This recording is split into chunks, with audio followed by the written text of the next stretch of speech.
هل في فرق بين منصة ووردبريس ومنصة بلوجر؟ طب يعني ايه اصلا ووردبريس ويعني ايه منصة بلوجر؟ ده فيديو النهارده وانا عبد الرحمن ياسر، ويلا بينا فيديو على طول.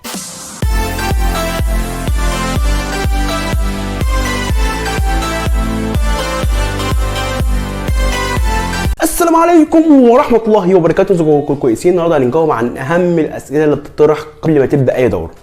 ابدا على بلوجر ولا ابدا على ووردبريس؟ وايه اصلا الاثنين وايه اصلا الفرق ما بينهم؟ اول حاجه، الاثنين منصات بتساعدك في ان انت تعمل موقع خاص بيك انت. الاثنين بيديكوا الصلاحيه في ان انت تعمل موقع خاص بيك انت ايا يكن نوع الموقع. نبدا نقارن بين الاثنين. اول حاجه ووردبريس وهي منصه خاصه لوحديها، اما بلوجر فهي منصه خاصه لشركه جوجل، تابعه لشركه جوجل زيها زي اليوتيوب كده. طيب يا عبد الرحمن بكل بساطه ايه الفرق بين الاثنين؟ هنتكلم عن الاثنين من خلال 7 حاجات هنفرق ما بينهم. اول حاجه هنتكلم فيها وهي سهوله الاستخدام. بكل بساطه بلوجر اسهل بكتير جدا من ووردبريس في الاستخدام. انا كشخص ما اعرفش اي حاجه اتعلم ايه اسهل بسرعه، بلوجر اسهل من ووردبريس.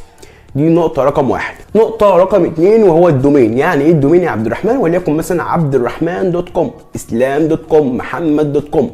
دوت كوم ده هو الدومين. بالنسبة لشركة جوجل او اقصد شركة بلوجر التابعة لشركة جوجل بيديك دومين مجاني. زي ايه يا عبد الرحمن؟ وليكن مثلا بيبقى عبد الرحمن دوت بلوجسبوت دوت كوم، احمد دوت بلوجسبوت دوت كوم. اما شركة ووردبريس فهي ما بتديكش دومين اصلا، انت اللي بتشتريها على حسابك. نفس الكلام في شركه بلوجر، ينفع تركب دومين مدفوع، يعني ينفع تخليه بدل عبد الرحمن دوت بلوجسبوت دوت كوم ينفع تخليه عبد الرحمن دوت كوم. يعني هنا ينفع اشتري دومين وهنا ينفع اشتري دومين، ولكن جوجل بتديك زي دومين مجاني كده ممكن تستخدمه وممكن لا. تمام؟ نتكلم دلوقتي عن نقطه مهمه جدا وهي نقطه رقم 3 وهي الامان. بالنسبه لبلوجر فانت ما بتامنش اي حاجه، انت بس بتامن حسابك على جوجل زي ما اتكلمنا في اول فيديو.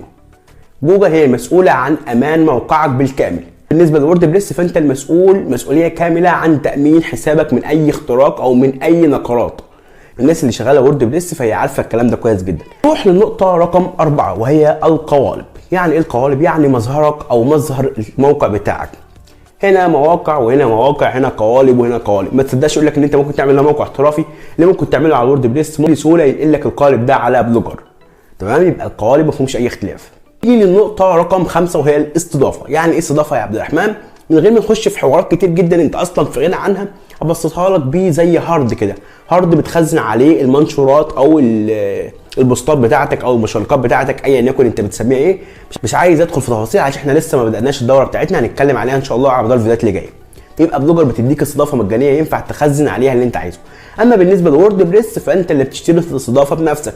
ووردبريس بتقول لك لا يا عم انا بره عندي الحوار ده، اشتري انت الاستضافه وتعامل مع نفسك. تمام؟ بما اننا اتكلمنا عن بره عن الحوار ده، نخش على النقطه اللي بعديها واللي يكون فيها الميزه اكتر للووردبريس عن بلوجر، وهي ايه؟ وهي الحريه الكامله في استخدام موقعك، او فانت صاحب الموقع في كل حاجه، في استخدامه، في تامينه، في شراء الدومين، في شراء الاستضافه، في كل حاجه. فانت المسيطر الاول والاخير عن الموقع بتاعك على ووردبريس. وده يودينا لنقطه مهمه جدا وهي النقطه رقم 7 ولا 8 7 وهي الربح. هل هنا الربح افضل في ووردبريس ولا الربح افضل في بلوجر؟ الصراحه الاثنين زي بعض، ولولا غير كده يبقى ما فهمش اي حاجه. بلوجر الربح فيها زيها زي ووردبريس بالظبط، مفيش فيهم اي اختلاف. هنا الاعلانات وهنا الاعلانات، هنا الزيارات وهنا الزيارات، وهنا من اين لك هذا وهنا من اين لك هذا. يعني ايه من اين لك هذا؟ ما اقصدش الفلوس، اقصد الزيارات دي جايه لك منين، من دوله ايه، جايه لك سعر النقره بتاعها كام. كل الكلام ده بيعتمد على اساس الربح هنا وهنا. فالربح هنا زي هنا ما بيختلفش في اي مشاكل. اما بالنسبه لسرعه الموقع فده بيعتمد على القالب والمنشورات والصور. سن الافضليه شويه هتروح لووردبريس. طب يا عبد الرحمن بقى الخلاصه، انت عمال تودينا من هنا تجيبنا هنا، انا تهت، انا عايز اعمل موقع بسيط اكسب منه كام دولار، اختار ايه؟ بص يا سيدي، لو انت عايز تعمل موقع بسيط شخصي ليك، عد معايا تكسب منه كام دولار كده ليك كل شهر. موقع شخصي ليك انت، موقع شركه بسيط ما فيهوش اي معقدات ولا تسجيل دخول ولا الكلام ده كله، موقع تطبيقات، اي موقع بسيطه، انصحك ببلوجر وبشده ومن غير ما تفكر ولا تروح لاي حد. طب انت بقى يا سيدي عايز تعمل موقع احترافي واكشنات وحبشتكنات زي ايه يا عبد الرحمن؟ زي مثلا امازون. لا الكلام ده ما ينفعش مع بلوجر، انت على طول عليك وعلى ووردبريس. عايز تعمل موقع كبير خليك في ووردبريس. احنا يا سيدي مش عايزين موقع كبير، احنا في الدورات بتاعتنا هنتكلم فيها عن مواقع بسيطه هنستخدم فيها منصه بلوجر، سواء موقع التطبيقات، موقع ستور، برضه هنتكلم عن موقع لبيع منتجات ولكن موقع خفيف كده. هنتكلم عن موقع شخصي، هنتكلم عن موقع افلام، كل الكلام ده كل المواقع دي كلها هنتكلم عليها ان شاء الله في الدورات بتاعتنا.